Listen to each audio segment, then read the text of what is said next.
Here's something that'll mess with your head.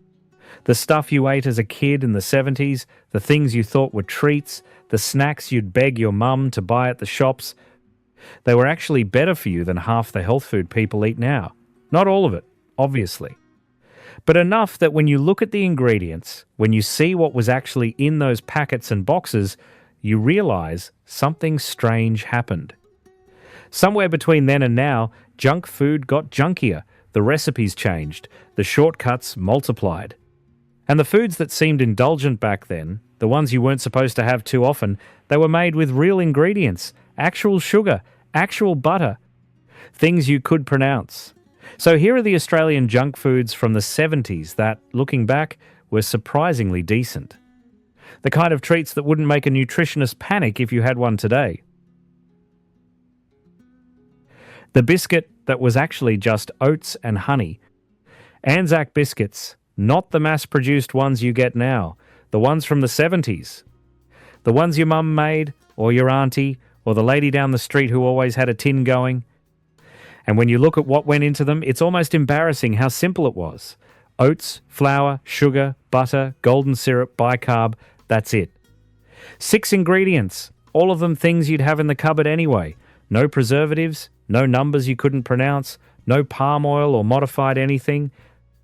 Just basic ingredients mixed together, baked until they went crispy at the edges and chewy in the middle, and yeah, they had sugar, they weren't a health food. But compared to what passes for a biscuit now, with its 17-syllable additives and shelf life of 2 years, those Anzac biscuits were practically wholesome. You'd have one with a cup of tea, maybe 2 if no one was watching, and you'd feel satisfied, not guilty, not like you'd just eaten something engineered in a lab. Just like you'd had a biscuit.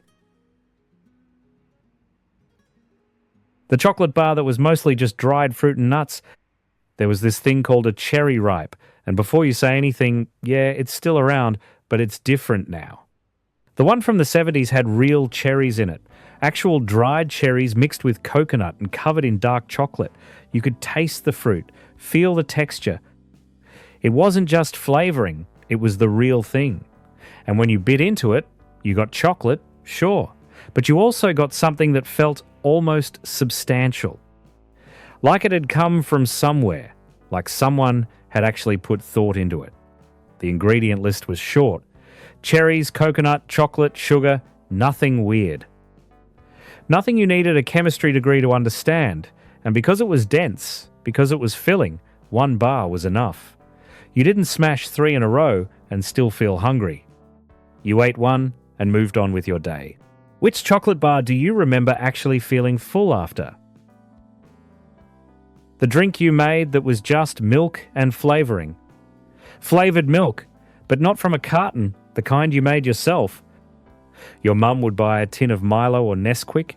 You'd spoon it into a glass of cold milk, stir it until your arm hurt, and drink it. And the ingredients in that tin were stupidly basic. Malt extract, milk powder, sugar, cocoa, maybe a vitamin or 2 thrown in for good measure. That was it. No stabilizers, no thickeners, no colors or flavors that needed a number attached. Just powder and milk. And yeah, it was sweet, obviously, but it was also filling. Gave you energy, made you feel like you'd actually consumed something, not just liquid sugar. And when you compare it to the pre-made flavored milks now, the ones with ingredients lists longer than a shopping receipt, you realize how much has changed. How something as simple as chocolate milk got complicated.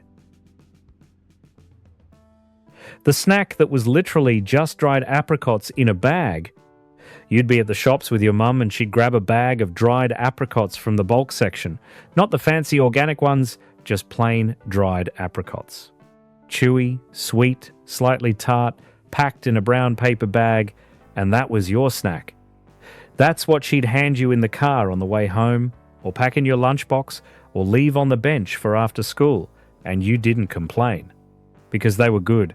They tasted like fruit, they filled you up, and when you looked at the bag, there was one ingredient, apricots. That's it. No sulfur dioxide to keep them bright orange. No added sugar, no coating to stop them sticking together, just fruit that had been dried in the sun and bagged up. And the wild part is, you thought of them as a treat. Not as health food, just as something nice to eat. And compared to what kids snack on now, those dried apricots were basically perfect. The ice cream that came from the milk bar and had 4 ingredients. Soft serve, the kind you got from the milk bar on a Saturday. Your mum would give you 20 cents, you'd walk down the street, order a cone, and the bloke behind the counter would pull the lever and swirl it up, perfectly peaked, hand it over the counter before it started melting, and that ice cream was made from milk, cream, sugar, and air. That's it. No stabilizers, no gums. No emulsifiers with names you couldn't spell, just dairy and sugar whipped together until it went soft and cold, and it tasted like ice cream, real ice cream. Not like frozen foam, not like something pretending to be a dessert, and because it was made fresh, because it came out of a machine right in front of you, it felt special. Like something worth the 20 cents, worth the walk, worth the brain freeze you'd get halfway through because you ate it too fast. The lolly that was basically just sugar and fruit juice. Lifesavers, the hard lolly kind, not the gummy ones. The ones that came in a roll wrapped in foil, each one a different flavour, each one lasting about 10 minutes if you actually sucked it instead of biting straight through. And when you check the ingredients, it's almost funny how basic they were. Sugar, glucose, fruit juice, concentrate, flavouring, colour, 5 things. Maybe 6 depending on the flavour, and yeah, they were pure sugar. No one's pretending otherwise. But there were no weird additives, no numbers, no artificial this or modified that, just sugar and a bit of fruit essence pressed into a circle with a hole in the middle, and you'd have one after lunch. Or your mum would keep a roll in her handbag for long car trips, and one was enough because they lasted, because they gave you something to do. And when it was gone, you didn't immediately reach for another. Do you remember which flavour you'd always leave till last? The cake your mum made that was just butter, eggs, and flour. Lamingtons, proper ones, not the packet kind, the ones your mum made from a sponge recipe that had been in the family for decades.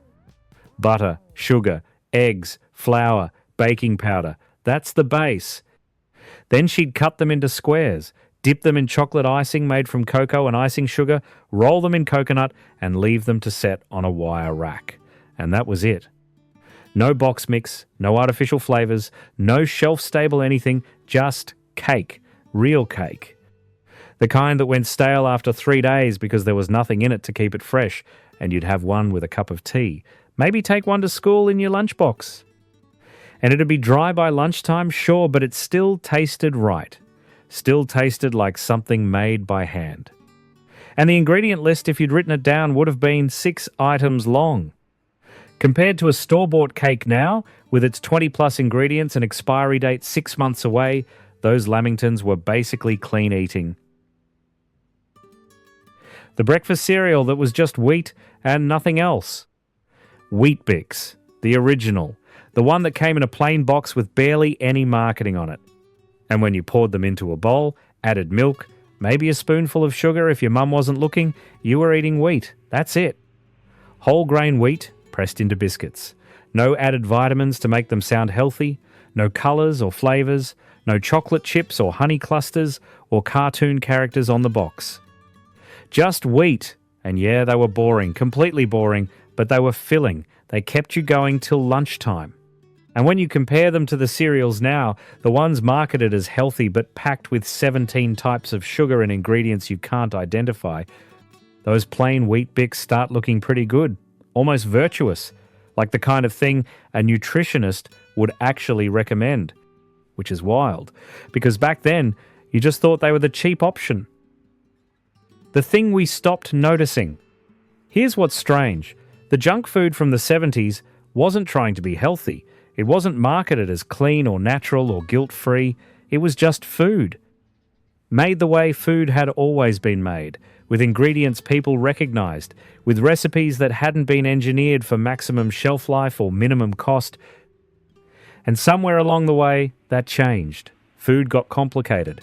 got cheaper to produce and longer to expire, got filled with things that made it last forever but taste like nothing. And the treats you had as a kid, the ones you thought were indulgent, they were actually simpler, cleaner, more honest than the so-called health foods people buy now. Which doesn't mean they were perfect, doesn't mean you should eat them all day, but it does mean something shifted, and maybe not for the better. If you could go back and stock your cupboard with one snack from the 70s, knowing what you know now, what would it be?